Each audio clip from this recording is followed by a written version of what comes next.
Hello everyone. Today we're going to be taking another look at my Roomba 985. I've owned several robots over the years, and this has definitely been one of my favorites that I've owned. I've been very happy with the unit overall. It's an excellent carpet cleaner, and it does a very good job on bare floors. This one features intelligent navigation, so it can clean an entire floor in one go, and as long as your home is robot ready. And as in having like cables tucked out of the way, and things that it can get stuck on off the floor, things like that. So, but it can clean an entire floor in one go, and if it needs to, it'll just return to its charger, recharge, continue where it left off until it's done. So I really like that. The navigation on Roombas, specifically the models with the cameras on top, is light years ahead of the older ones. I've been really happy with it.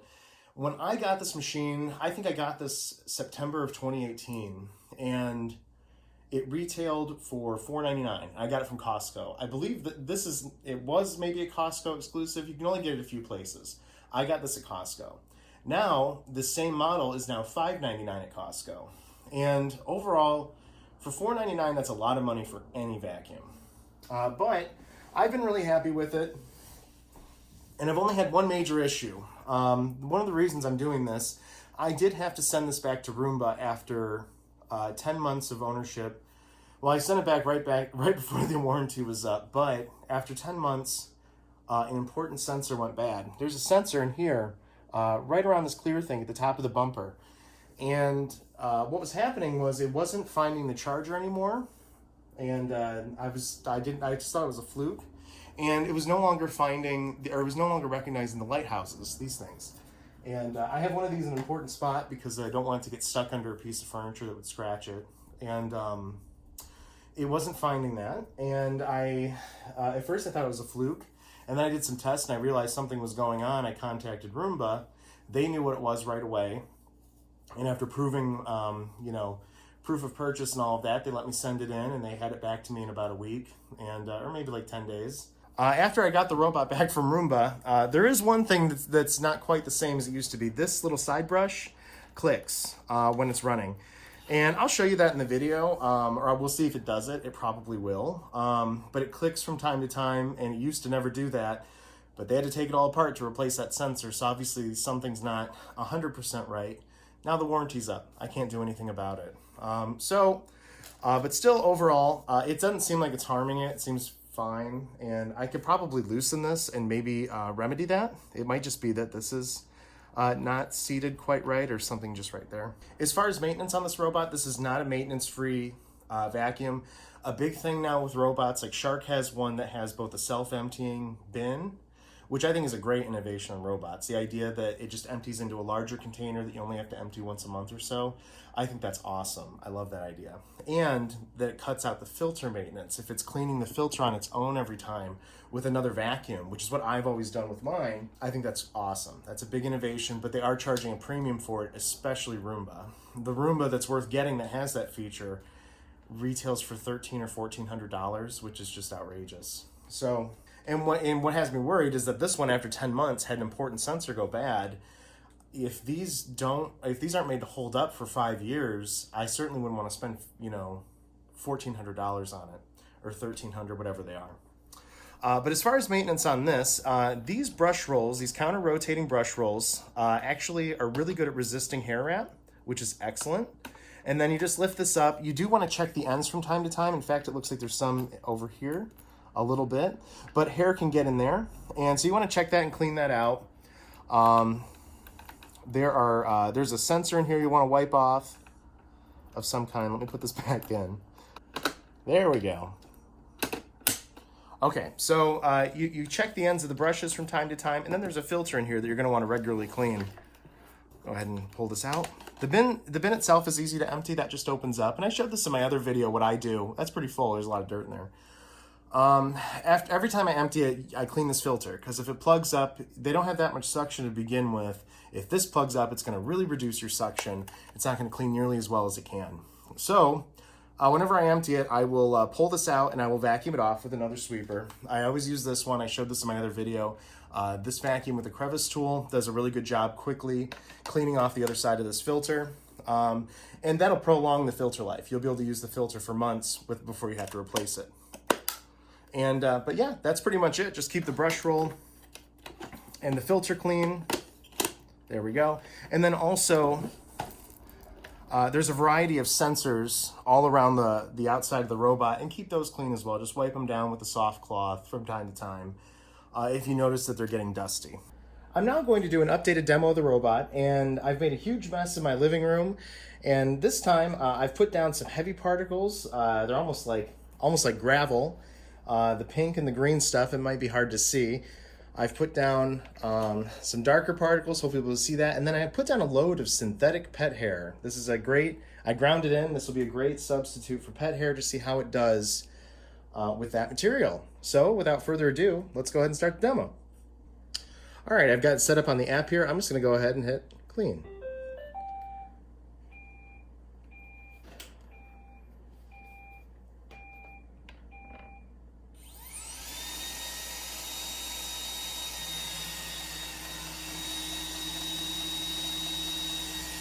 So already you can hear that ticking, and that didn't start until after I got it back from Roomba.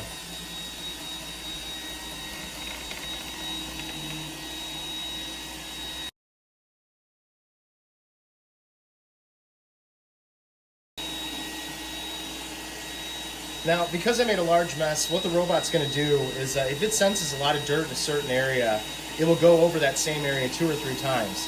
And that really helps with the results. It really does a great job because of that.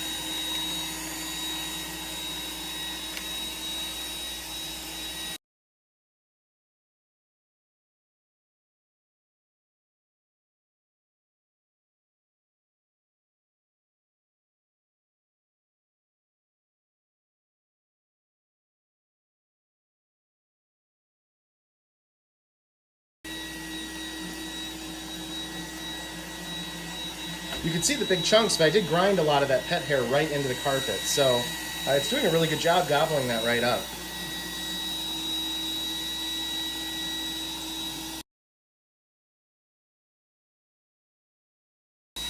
And then obviously one of the great features on most of these is that they'll go right underneath the furniture if they can. So they will potentially clean a lot of areas that you normally wouldn't when you would vacuum. So I really like that. I don't tend to clean all the way behind the sofa when I'm using regular vacuum, but the Roomba does, so I like that.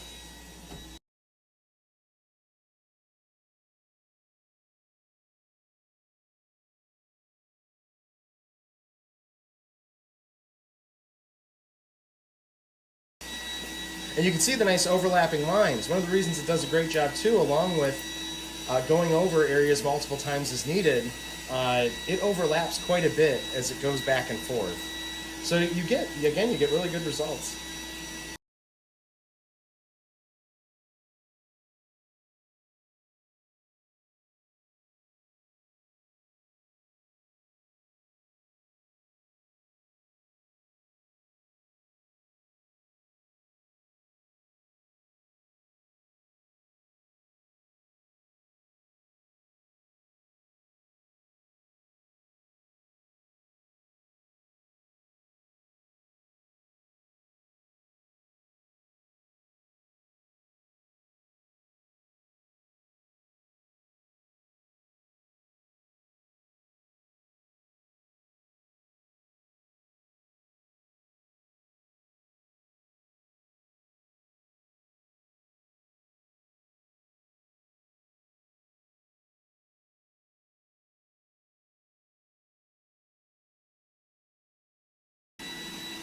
In the way that these generation Roombas clean, they'll first clean large areas in straight lines, and then if you set the option to do so, it will go back and it will edge clean those areas. So sometimes it'll clean 1 to 2 entire rooms, maybe 1.5 rooms. It'll go back, edge clean the area that already started, and then continue where it left off. So although it can be kind of weird that it's going back into a room, sometimes 15-20 minutes after it's already cleaned it, in the end it gets everything. So it's really thorough.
Normally at this point it would return to its charger. It's now finished one full run of the room. But because it still has a charge on it and the room isn't that large, it wants to do a second run. And that means it would clean it very, very thoroughly. You know, if you have a small area and you can give it the time to do so. But I'm going to go ahead and stop it here. Do it through the app. We'll go ahead and send it home.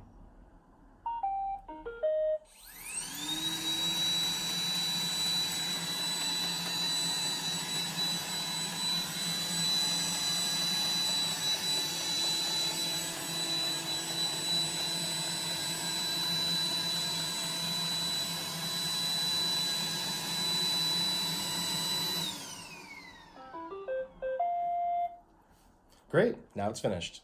Now that the Roomba's done, let's take a look at how it did. This might be hard to see, so let me take this off the tripod. It's gonna get even shakier than usual. There is just a couple, that's like gravel, so that's really heavy particles. It did miss some of those, but that's not surprising. And it got the majority of the pet hair. It only missed just a little bit. So overall though, the floor looks great. If I let it run the second time, it would have gobbled the rest of that stuff right up. But for daily use, you know, that was kind of an extreme test. It did a great job. So I've always been really impressed with how this works. All right, now that the Roomba's all done, let's see how it did. I'm gonna go ahead and remove the bin. We'll take a look. The bin's pretty heavy. I'm sure it would want me to change it at this point. Go ahead and dump this out. That just opens up, and there you go. So there you can see there's still a lot. Oh yeah. So gobbled up a lot of that fake pet hair. And then along with that, you can see, I don't like using it because it can make the sweeper smell, but that's actually coffee. And then there's gravel in there. And it did a great job. It got a ton of it. So I'm going to go ahead and make another mess. Then we're going to try this out in a couple different settings. Actually, I've got a new one we're going to try specifically for the pet hair. Clean this off. This is important. And the nice thing with those self-cleaning models is that that's what it's really doing, is it's cleaning this filter off too, along with sucking all of this out. So that's really good.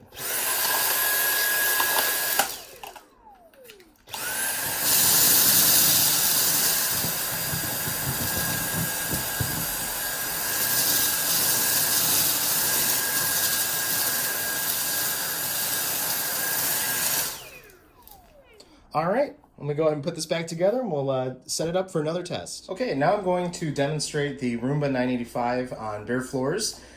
In my kitchen, I've made an enormous mess, and this is a mixture of light to heavy particles. Along with that, I have a bunch of clumps of fake pet hair. Just to go a step further, I've decided to put I put coffee and oats along the edge and corner here. We'll see how it does there. I'm not expecting it to do amazing. This isn't exactly as a round robot. I'm not expecting it to do the corners beautifully, but just for fun. And then I've blocked off the other parts of my home. I've set up more fine particles along the edge here. And we've got a mixture of gravel, dirt, hair, oats, and fake pet hair. So let's see how it does. Right now, the Roomba is set to automatically adjust between hard floors and carpets, and I think I'm going to keep that for now because that's what I would normally do. But you can also crank the power, so it's going to go full blast on bare floors. I probably should do that, but I want it to be true to how I normally run it. So, let's see how it does.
The Roomba is now all done cleaning hard floors. So, overall, it did a very good job.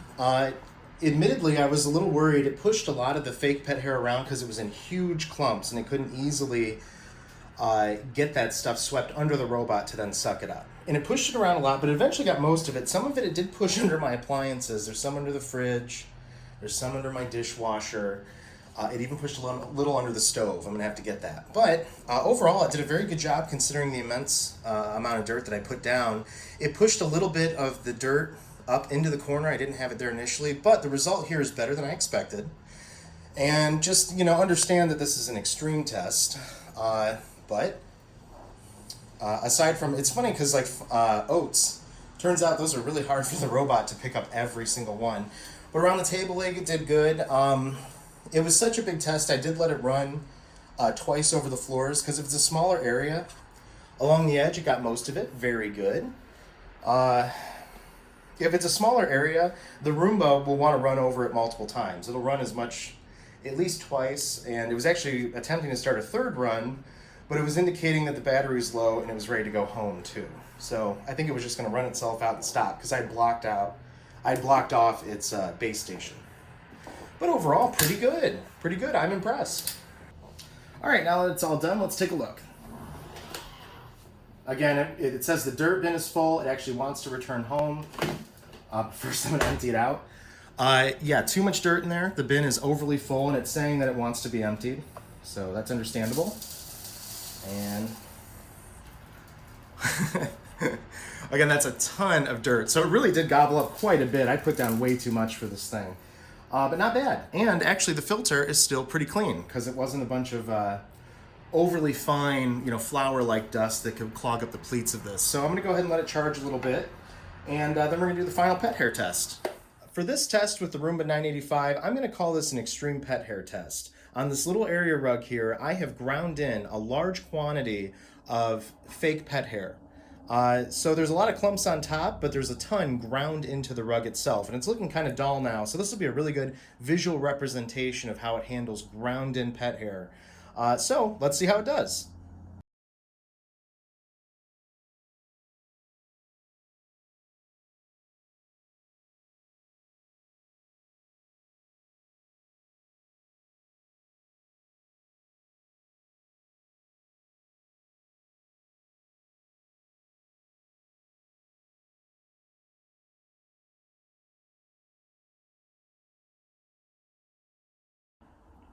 So there you have it. Overall, it did a pretty good job. It did brighten it up. It did leave a lot of little clumps behind, and you can see the edge of the rug. This is a rubber-backed area rug where it dragged it, and then it didn't pick it up as it got caught on the lip of the rug. I was kind of expecting that, but overall, it did a pretty good job. So I'm going to go ahead and use another vacuum, sweep the rest of this up, and we'll see how much the Roomba got and how much it left behind.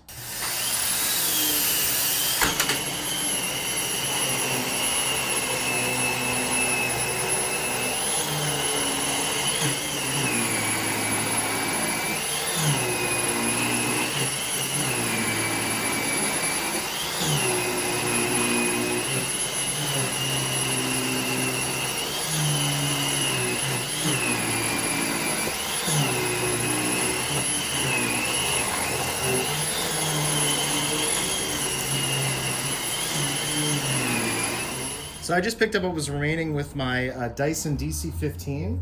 Let's dump this out. Now, actually, there was quite a bit in there, still left behind. Now, this is again a good example of why a robot won't necessarily replace a regular full-sized vacuum for deep cleaning carpets. So that's the pet hair that was left behind. Let's see what the robot itself picked up. Pull this out. There is quite a bit in there, and there's still some caught on the filter. So on the left, you can see what the robot picked up, and then on the right, you can see what it left behind that the big, corded non-robot vacuum picked up. So overall, though,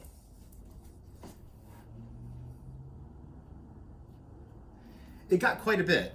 So yeah, I'm impressed. Again, these are great machines to have for in between using your main vacuum. I still don't think that a robot on its own, unless you have mainly hard floors or all bare floors, is going to replace a full-size machine for your regular cleaning. With that, let's go ahead and clean the rest of this up.